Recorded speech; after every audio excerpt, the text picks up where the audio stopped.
SPSS में outliers को कैसे डिटेक्ट किया जाता है? By comparing mean value with 5% trimmed mean value. तो एनालाइज यहाँ पे और यहाँ डिस्क्रिप्टिव स्टैटिस्टिक के ऊपर क्लिक करना है और यहाँ से एक्सप्लोर के ऑप्शन के ऊपर क्लिक करना है। तो ये हमारे पास डायलॉग बॉक्स ओपन हो जाएगा। अब हमने वेरिएबल्स इंसर्ट करने हैं। तो जो वेरिएबल है वो हम FK से SB तक वेरिएबल है, हम इनमें आउटलायर को डिडक्ट करना चाहते हैं। स्टैटिस्टिक के ऑप्शन के ऊपर क्लिक करना है और यहाँ पे आउटलायर को सेलेक्ट करना है, कंटिन्यू, और हमें जस्ट स्टैटिस्टिक ही रिक्वायर्ड है, ठीक है, और इसके साथ ओके। तो ये हमारे पास आउटपुट आ गया। अब हमारा जो मेन फोकस है आउटलायर में कि मीन वैल्यू का कंपैरिजन करना है विद 5% ट्रिम्ड मीन वैल्यू। तो यहाँ पे आप देख सकते हैं कि मीन वैल्यू 3.5727 है और जो ट्रिम्ड मीन वैल्यू है वो 3.5933 है।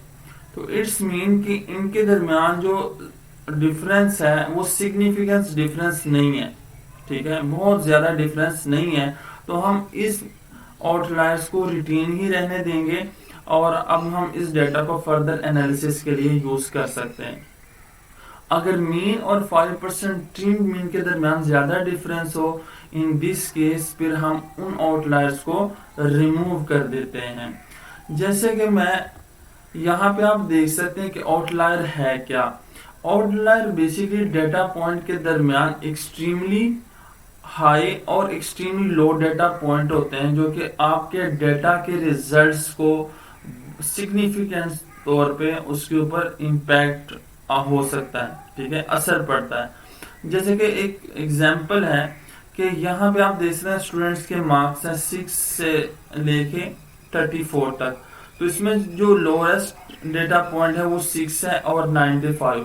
जब हम इसका अगर एवरेज कैलकुलेट करेंगे तो इन दो वैल्यूज की वजह से बहुत ज्यादा सिग्निफिकेंट जो हमारे रिजल्ट के ऊपर इम्पैक्ट आ सकता है। तो इसलिए हम अपने डेटा को रिलायबल और वैलिड बनाने के लिए हम आउटलायर्स को डिटेक्ट करते हैं। अगर आपको डिटेल में रिक्वायर्ड है तो मैं ऑलरेडी लेक्चर 39 ऑफ ARM को अपलोड किया है मैंने। आप प्ले लिस्ट में जाके उसको सर्च कर सकते हैं, डिस्क्रिप्शन में मैं आपको उसका लिंक भी प्रोवाइड कर दूंगा।